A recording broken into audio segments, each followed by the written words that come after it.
Well, when I was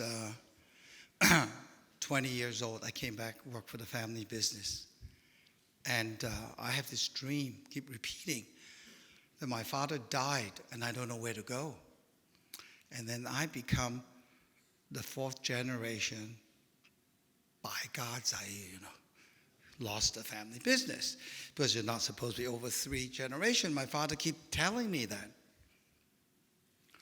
So I have this, deep thing to prove that I'm not going to be the one that's going to blow it away, that I'm not going to be the by God's eye, if you understand Cantonese, which I came from Hong Kong. So when I took over the business in 1995, which I was researching a long time, I set up a nonprofit called East-West Center for Cultural Research and Development in Singapore, and to study sustainability, because I found out in previous research how we see the world informs how we think about it, how we feel about it, and how we choose. And this sustainability thing is a lot bigger than family business. Because if the ecosystem is not, you got screwed. Now, if your family is not, then what to do? So in fact, during the COVID, it becomes really pronounced. So we started working the path of forging our impact. So this is a really important topic. How do you forge together as a family to have impact? But to sustain, you have to add value. You have to get rid of legacy. You have to get rid of prudence. In fact, were the founder prudent? Did they have a legacy? No. They are free to add value. And this began with my siblings in 2007, and also the foundation forming of the Family Business Network, because we need to travel together more and more. The I to we has become so pronounced during the COVID, where we are forced to reconsider life. When we start understanding life is everything. If there's no universe, there's no life. So if the universe sneezes like a big plasmic activity, the earth can go to hell, and so would we. That we only exist in this life system of everything. And that if we want to have a life meaningful live, we need wisdom. Mr. Lee there mentioned, impact needs wisdom.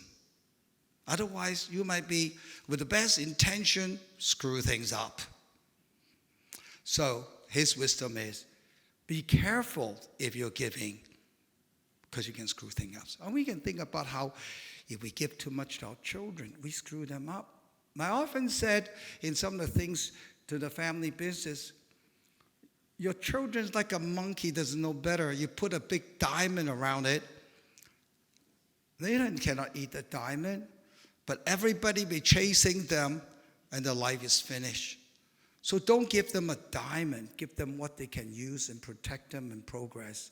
And life cannot progress without challenge. And don't think your next generation is going to be worse, because history proves the next generator evolves and it's going to be better. So don't worry. They're not going to lose your fortune. Don't worry. Your legacy will not be protected, because business keep changing. If you stick to legacy, you keep the prudence. I said the Family Business Network, where every family has that, that is a poison for disaster. So what do we sustain? When we evolve, I'm a big supporter of evolution. When you evolve, you can sustain. If you don't evolve, you cannot sustain. And every evolution, as evolution biology says, it evolves against the challenge that you perceive. You evolve when you challenge. Every day we have experience. We evolve when we overcome our challenge. We become wiser and more capable. So, if you talk about self-esteem, you want to live a life that's meaningful and impactful, that you contribute to this value system of life. But we're not wise enough. We are not aware enough. But as we really look, the foundation of this evolution is actually shifting consciousness. So during the COVID, our siblings got together and we reconsidered this. The consultant, what is our theory of change? And what do we really want? Now, in our family charter, which was actually developed in 2012, we know we need a stewardship program. It's written there. But we're too busy, too distracted until the COVID comes. And we reconsider it. We need to go from the I to we in a very different way. And we look at our lives. That's what we do. We go to I to we to produce something. And when you die, eulogy is your production report. You produce so many university certificates, so many awards, so many companies, so much blah, blah, blah. And finally, you produce so many children and grandchildren. Voila, your production report, brilliant. You have a successful life. But you don't worry, you're dead. Are we just a production report? Then there is a thing that we don't realize we do all the time. Whether it's a family, with a company, we're actively producing the I to we. And that I to we add together is called humanity. And that I to we is all we do is creating the we and humanity and progress. And if you look at the history of humanity, it's a history of succeeding in collaborating, in co-creating progress, or failure to create that. And we have conflict and war. You can see it at home too. And I tell you, competitive strategy is a laziness because collaboration strategy is so much more difficult on ourselves. And yet, history shows us otherwise. So now you think about AI. Well, they just take our production report away. The more professional you are, the more they're gone. The left brain activity, it all belongs to them. So what do we have left? Our right brain activity, our emotions, our intuition, our relationship, our creativity, our imagination, our feelings. That's what left. And what does that used to do? The I to we. Evolution. Creating humanity. And now if you look at the challenge, is it 2 minutes or 2 minutes to go?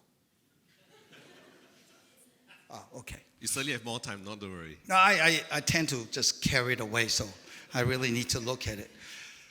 And so if you look at this thing, this world, the challenge of sustainability, the realization of globalism, that with the I to we must go past. Without working together, we have no solution for our sustainability challenge.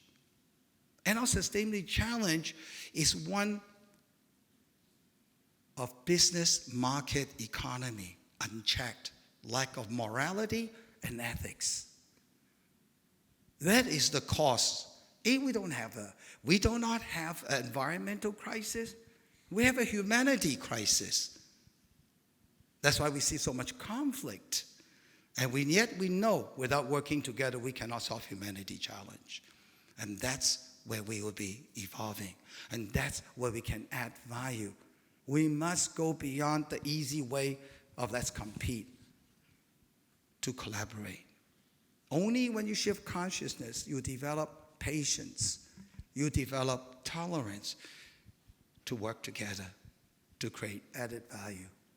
For little we can do by ourselves, but together we can walk far.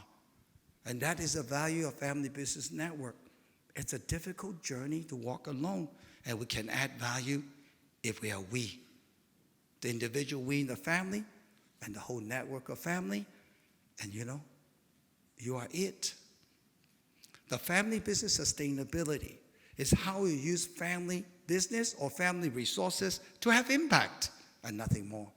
It's only when you make impact, you have no problem because it's bigger than you and I. If the family is looking at ourselves, we'll fight.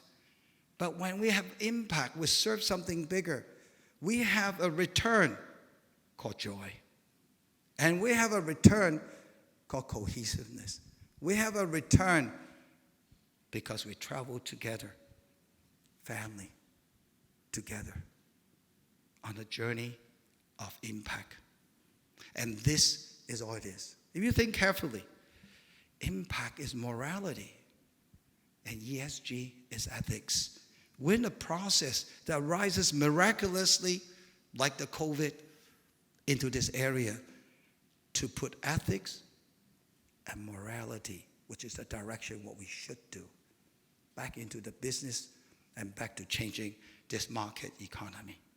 And family business, exactly as we said earlier, we can have a choice better than other business. So for business reform, family business is the way to go. And that responsibility sits with us here. Thank you.